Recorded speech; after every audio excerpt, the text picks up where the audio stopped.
সেলিমা মোল্লা এই সুন্দরবনের প্রত্যন্ত একটি জায়গা থেকে দিল্লিতে এসে পৌঁছে গেছে। সেলিমার ঘর থেকে কিন্তু টোপে টোপে জল পড়ছে। গর্বিত পশ্চিমবঙ্গের মানুষ। লালকেল্লায় দাঁড়িয়ে যখন গোটা দেশের ভিআইপিরা আসবেন, সেখানে কিন্তু সেলিমা অংশ নেবেন। শুভেন্দু অধিকারী এই মেয়েটির কথা কিন্তু দেখতে পায়নি। প্রথম সারির যে মিডিয়া, তারাও কিন্তু মিথ্যা প্রচার করছে। কেন? তারা সত্য কথাটা বলতে পারে না। আমার বাবা খুব গরিব, কিচ্ছু নেই আমার বাবা। আমি সেলিমার ঘর থেকে দেখুন বৃষ্টির জল, আমার মনে হয় যে 2-3 বছর আগে ঘরটা চেয়েছিল। দীর্ঘ প্রতীক্ষার পর আপনারা শুনেছেন যে সেলিমা মোল্লা সে এই সুন্দরবনের প্রত্যন্ত একটি জায়গা থেকে দিল্লির পথে প্লেনে উড়ে চলে গেছে, অর্থাৎ দিল্লিতে এসে পৌঁছে গেছে। আর সেই খবর একেবারে সোশ্যাল মিডিয়ায় চর্চা হতেই কিন্তু এই সুযোগটা পেয়েছে সেলিমা মোল্লা। কি করেছিল সেলিমা মোল্লা? বিকশিত ভারত সে ইংরেজিতে লিখে প্রতিযোগিতায় অংশ নিয়েছিলেন এবং সেই অংশ নেওয়ার কারণেই তার সিলেক্টেড হয়। সিলেক্টেডের পরে কিন্তু সে জানে না কিভাবে তাকে পৌঁছাতে হবে বা তার অর্থ কোথা থেকে যোগাবে, সেটা কিন্তু কেউ জানে না। আর আমি দেখাবো সেই সেলিমার বাড়িতে চলে এসেছি। সেলিমার মা বসে আছে, তার প্রতিবেশীরাও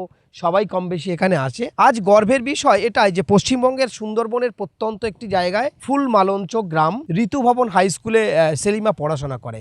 আমি সেলিমার ঘর থেকে দেখুন বৃষ্টির জল, আমার মনে হয় যে 2-3 বছর আগে ঘরটা চেয়েছিল। সেলিমার মা এই বসে আছে। সেলিমা কিন্তু ক্লাস 9-এ পড়ে। আর এই তার সাইকেল দেখুন, এই সাইকেলে কিন্তু সেলিমা যেত। আর সেলিমার স্বপ্ন পূরণ করেছে, পূরণ হচ্ছে বলা যেতে পারে। 80তম স্বাধীনতা দিবস উদযাপন লালকেল্লায়, সেই লালকেল্লায় দাঁড়িয়ে যখন গোটা দেশের ভিআইপিরা আসবেন, সেখানে কিন্তু সেলিমা অংশ নেবেন। তার কিন্তু সহযোগিতা যেটা করেছে জানা যাচ্ছে, একেবারেই সোশ্যাল মিডিয়া সর্বপ্রথম 7 স্টার বাংলা এই খবর সম্প্রচারিত করে। আর সেই সোশ্যাল মিডিয়া দেখে তৃণমূলের বিধায়ক পরেশরাম দাস তার সম্পূর্ণ প্লেনের খরচ দিয়েছেন এবং তার যাতায়াতের খরচ এবং তার হোটেলে থাকার ব্যবস্থা করেছেন। আমাদের রাজ্যের মুখ্যমন্ত্রী শুভেন্দু অধিকারী তিনি কিন্তু সোশ্যাল মিডিয়া দেখেন। সোশ্যাল মিডিয়া দেখে এর আগেই সুভাষ নস্করের কথা বলেছিলেন যে তিনি একজন বামফ্রন্টের বিধায়ক ছিলেন, মন্ত্রীও ছিলেন এবং তিনি কিন্তু বাজার করেন বা স্টেশনে বসে চা খান। তিনি তারপরে বিধানসভায় কথা বলেছেন সুভাষ নস্করকে নিয়ে।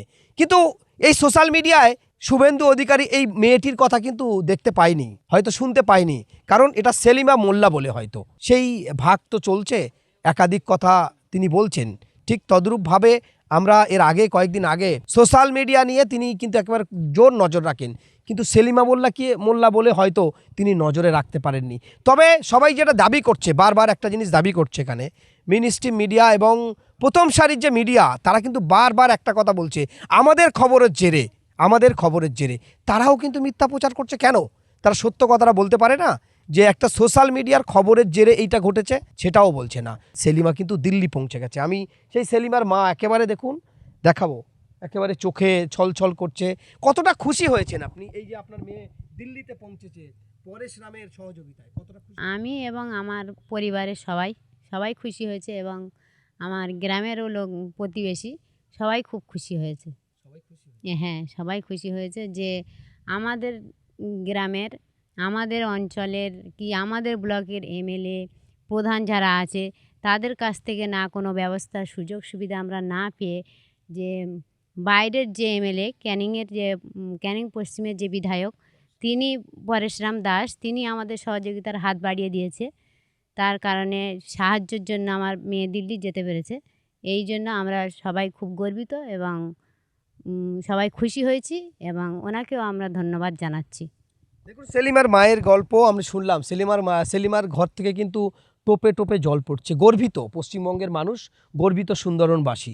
এই সুন্দরবনের মানুষ কিন্তু নোনা জল আর তাদের জীবনযাপন অনেকটা কষ্ট, কখনো আয়লা, কখনো আমপান সহ একাধিক সময় একাধিক তাদের ঝড় বৃষ্টি জল একেবারে দেখতে পাচ্ছেন। সেলিমার বাড়ির দেখাবো সামনের উঠোন থেকে শুরু করে যে পুকুর থেকে স্নান করে গেছে সেই সেলিমা দেখুন, কাদা রাস্তা দিয়ে কিন্তু আর হেঁটে যেতে হয়েছে। নিজে দাঁড়িয়ে থেকে সামনে যেটাতে যাত্রা করবে সেইটার দিকে তাকিয়ে আছে। দেখে কেমন লাগছে অনুভূতিটা একটু বল। ভাল লাগছে?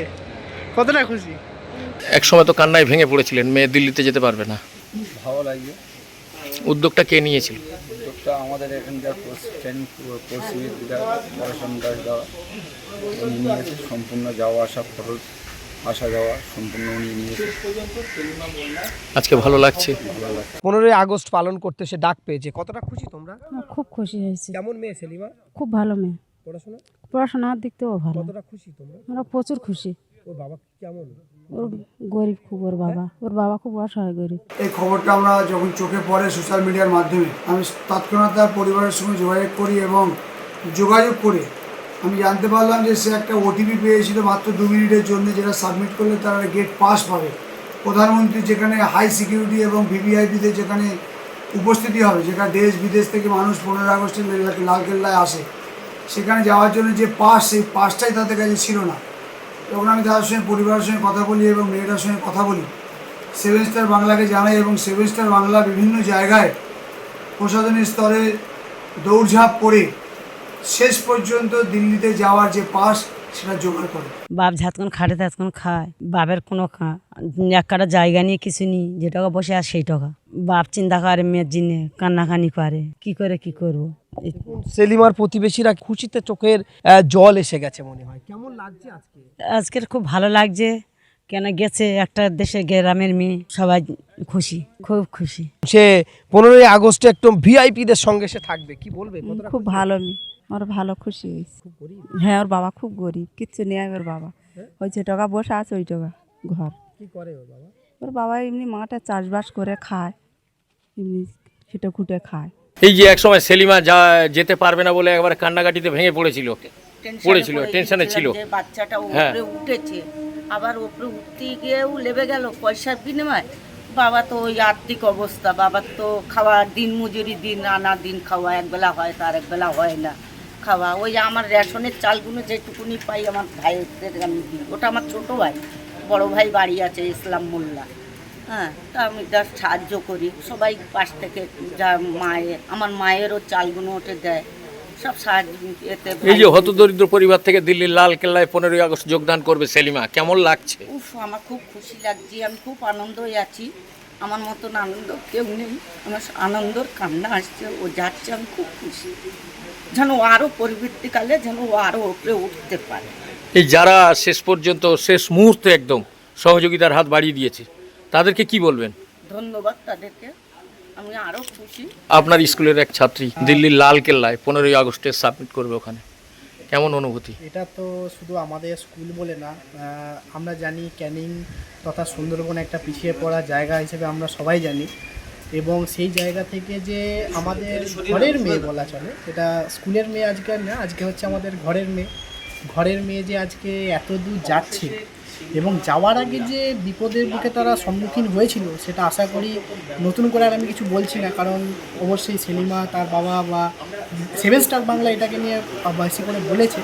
তো যেটুকুই সেলিমা পেয়েছে আজকে সেটুকুই, এবং নিজের জন্য এবং আর্থিক দিক থেকে পিছিয়ে পড়ার ফলে আমাদের ক্যানিং পশ্চিমের বিধায়ক 7 স্টার বাংলার একটি ভিডিওতে প্রথম সম্প্রচার হয় এই খবরটি। সেখান থেকে আমাদের ক্যানিং পশ্চিমের বিধায়ক শ্রী পরেশরাম মহাশয় তিনি দেখতে পান এবং সেখান থেকে সাহায্যের হাত বাড়িয়ে দিয়েছেন। এই কালকে প্রোগ্রাম, আজকে ঠিক বেলা 12টার সময় আমাদের যাওয়া আসার এবং 3 জনের, অর্থাৎ আমি বিদ্যালয়ের পক্ষ থেকে, সেলিমা এবং তার বাবা যাওয়া আসার একদম বিমানের টিকিট সহ এবং থাকার ব্যবস্থা সহ সমস্তটাই করে দিয়েছেন। এর জন্য আমাদের স্কুলের তরফ থেকে ওনাকে জানাই বিশেষ ধন্যবাদ।